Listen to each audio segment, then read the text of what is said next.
Hello friend, Bengali রাঁধুনিতে আপনাদের স্বাগত। আজ আমি তৈরি করব পনির ফ্রাই।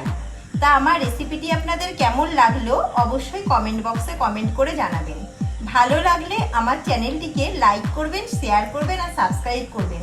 তা চলুন দেখে নেওয়া যাক পনির ফ্রাই কী করে তৈরি করতে হয়। কড়াইয়ের মধ্যে দিয়ে দিলাম আমি 1 চামচ রিফাইন অয়েল। তেলটাকে আমি খুব ভালো করে গরম করে নেব। এবার আমি ওর মধ্যে দিয়ে দিলাম কারি পাতা,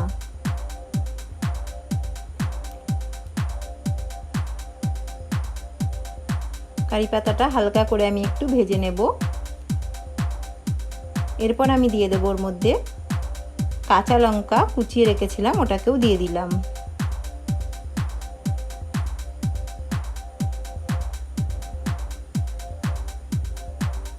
তারপর দেব 1 চামচ রসুন বাটা,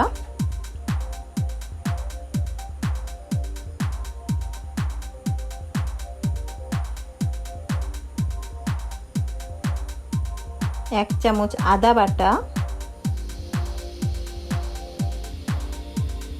আর দেব 1 চামচ পেঁয়াজ বাটা। দিয়ে ভালো করে এটা আমি মিক্সড করতে থাকবো।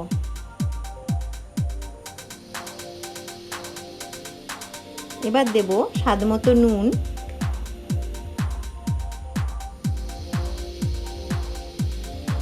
সামান্য একটু চিনি তরকারিটাকে ব্যালেন্স করার জন্য,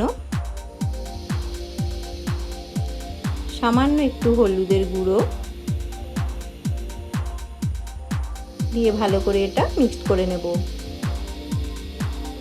আপনারা হলুদের গুঁড়োটা না চাইলে নাও দিতে পারেন।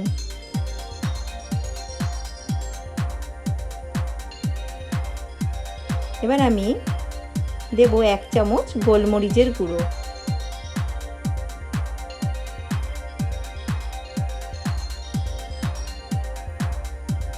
ভালো করে এটাকে মিক্সড করে নিয়ে পনিরগুলোকে আগে আমি গরম জলে লবণ দিয়ে ভিজিয়ে রেখেছিলাম, সেগুলোকেও দিয়ে দিলাম।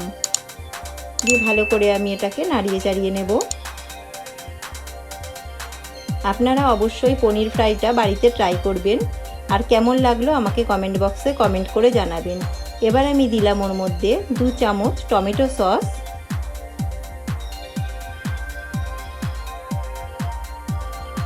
দু চামচ রেড চিলি সস। ভালো করে এটা মিক্সড করব।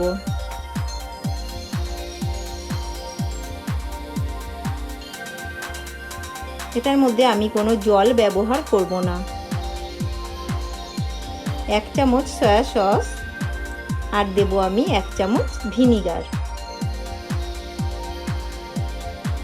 দিয়ে ভালো করে এটাকে আমি মিক্সড করতে থাকবো।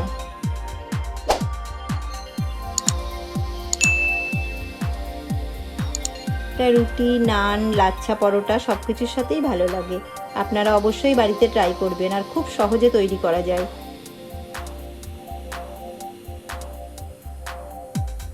আমার প্রায় এটা হয়েই এসেছে। আমি আবার একটু নাড়িয়ে দেব। আপনারা অবশ্যই এর ওপরে একটু ধনেপাতা দিয়ে পরিবেশন করবেন, তাহলে আরও ভালো হবে। আমার রেডি হয়ে গেল পনির ফ্রাই। আমার রেসিপিটি যদি আপনাদের ভালো লেগে থাকে লাইক করবেন, শেয়ার করবেন আর সাবস্ক্রাইব করবেন। Thank you. আপনারা সবাই সাবধানে থাকবেন।